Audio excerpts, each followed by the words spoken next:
네, 안녕하세요. 본격 공부작업 팟캐스트 서울대는 어떻게 공부하는가 한지우입니다. 제임스 클리어 아주 작은 습관의 힘, 오늘은 그 마지막 시간이 되겠습니다. 습관은 이익이 복리로 돌아온다고 했어요.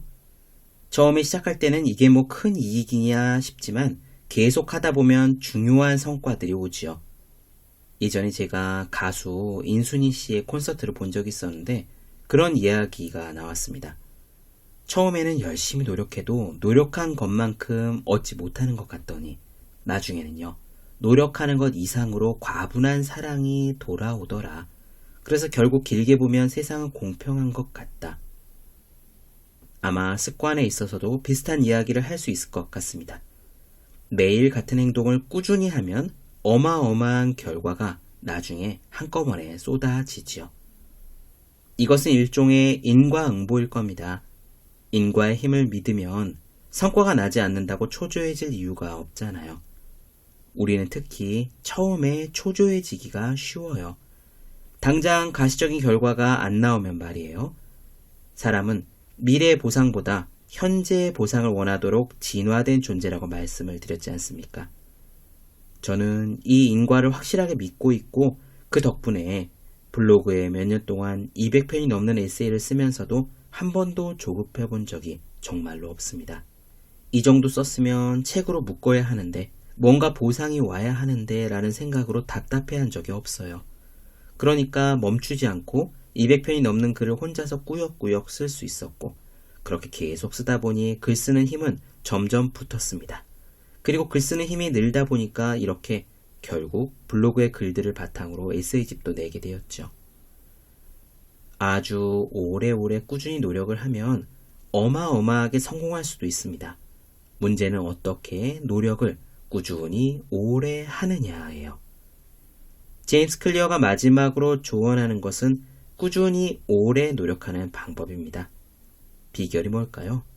한마디로 도전입니다.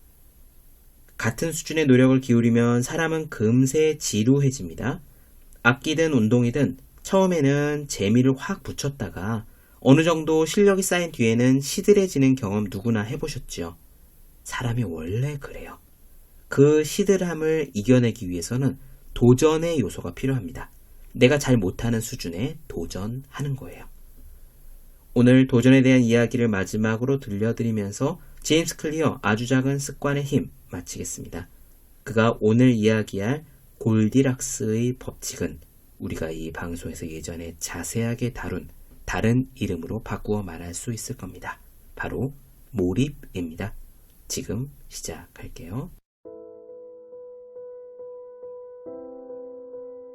1955년 디즈니랜드가 캘리포니아에 막 개장했을 때 한 소년이 이곳에 와 일자리를 구했다. 소년은 10살이었고 당시는 노동법이 느슨했을 때였다.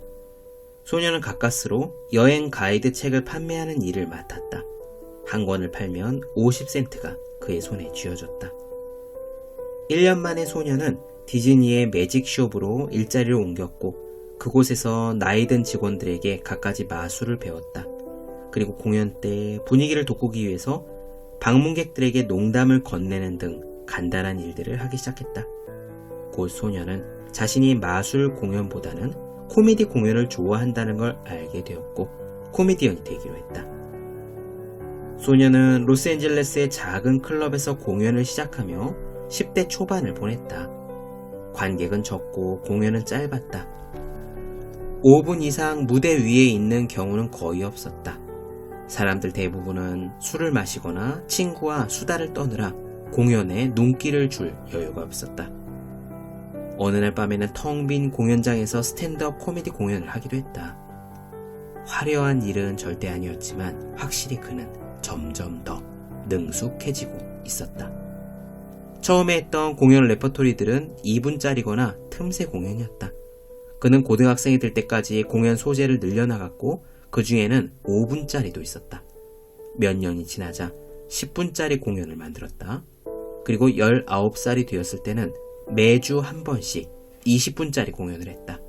때로는 공연 시간을 늘리기 위해서 시를 읽은 적도 있었지만 그런 과정을 거치면서 점점 더 발전했다. 그 후로도 끊임없이 실험하고 적용하고 연습하면서 10년이 흘렀다. 그는 텔레비전 극본가 자리를 구했고 점차 텔레비전 토크쇼의 모습을 드러내기 시작했다. 1970년대 중반에는 투나잇 쇼와 세러데이 나이트 라이브에 고정 게스트로 출연하기에 이르렀다. 그렇게 15년을 노력한 끝에 그는 명성을 얻었다. 60일간 60개 도시를 순회 공연했으며 90일간 85개 도시를 돌았다. 오하이오에서는 1만 9천 명이 그의 공연을 보러 왔다. 뉴욕에서 열린 사흘간의 공연에서는 4만 5천 장의 티켓이 팔렸다. 그는 자기 분야에서 최고의 자리에 올랐고 당대 가장 성공한 코미디언이 되었다. 그의 이름은 스티브 마틴이다. 마틴의 이야기는 어떤 일을 오랫동안 꾸준히 했을 때 무슨 일이 일어날 수 있는지를 보여주는 예다. 코미디는 내성적인 사람에게는 맞지 않다. 무대 위에서 홀로 공연하면서 자신을 지켜보는 수많은 사람들 속에서 공포의 습격을 받을 상황을 상상하는 것은 힘든 일이다. 마틴은 18년 동안 매주 이런 공포에 직면했다. 그는 이렇게 말한다.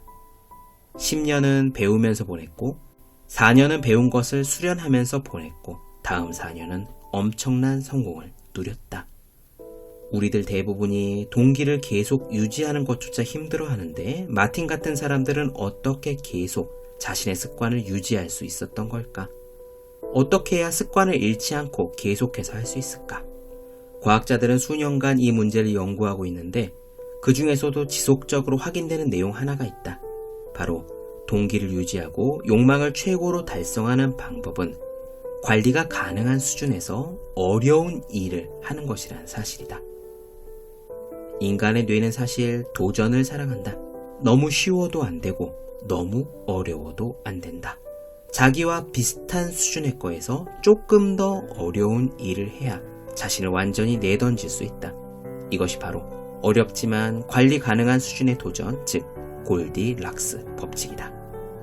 골디락스 법칙이란 인간은 자신이 할 수 있는 적합한 일을 할 때 동기가 극대화되는 경험을 한다는 것이다. 지나치게 어려워서도 안 돼. 지나치게 쉬워서도 안 돼.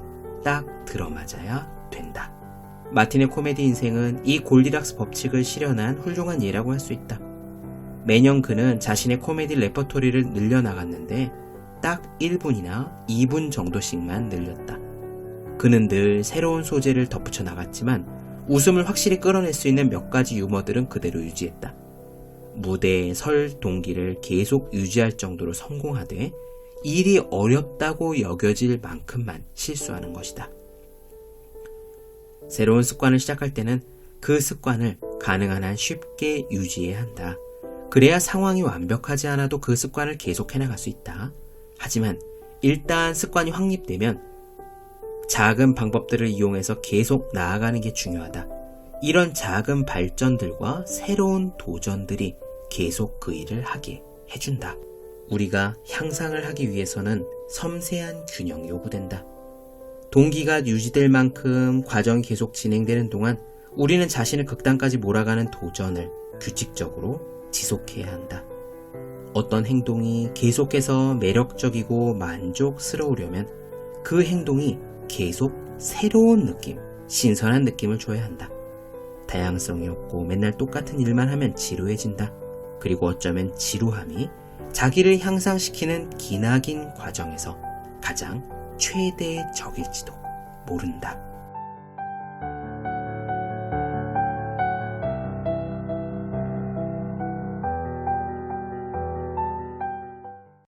네, 본격 공부작업 팟캐스트 서울대는 어떻게 공부하는가? 제임스 클리어, 아주 작은 습관의 힘 나누어 드렸습니다. 더 많은 이야기가 궁금하신 분들은 제 유튜브 채널 서울대는 어떻게 공부하는가, 네이버 블로그 생의 즐거운 편지, 다음 카카오 브런치 한주 브런치, 인스타그램에서 해시태그 서울대는 어떻게 공부하는가 검색해 주시면 좋겠습니다. 또 공부하시는 모든 분들을 위해서요, 어떻게 공부해야 실력이 빨리 오르는지 설명한 혼자 하는 공부의 정석, 그리고 책상에 올려두기만 공부하고 싶어지는 365 혼공 캘린더, 아직 읽지 않으셨다면 꼭 읽어보셨으면 좋겠습니다. 분명 도움이 되실 거예요. 그럼 오늘 여기까지 하겠습니다. 전 다음 시간에 뵐게요. 여러분 모두 열심히 공부하십시오. 저도